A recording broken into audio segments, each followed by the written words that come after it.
पहला नियम गति का, जड़त्व का नियम क्या कहता है?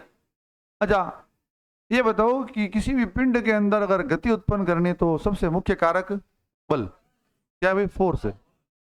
बिना फोर्स के मूवमेंट होता क्या कभी? पॉसिबल नहीं है।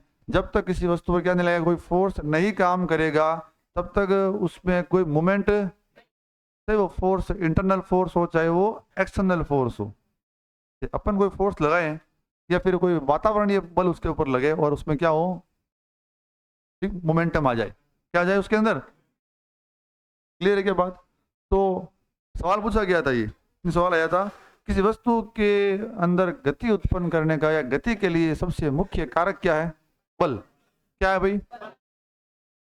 ये लॉ ऑफ इनर्शिया कहता है कि अगर कोई वस्तु की गति के अंदर चेंज करना है, वस्तु के अंदर गति करवानी है, वस्तु गति को रोकना है, तो क्या जरूरी है?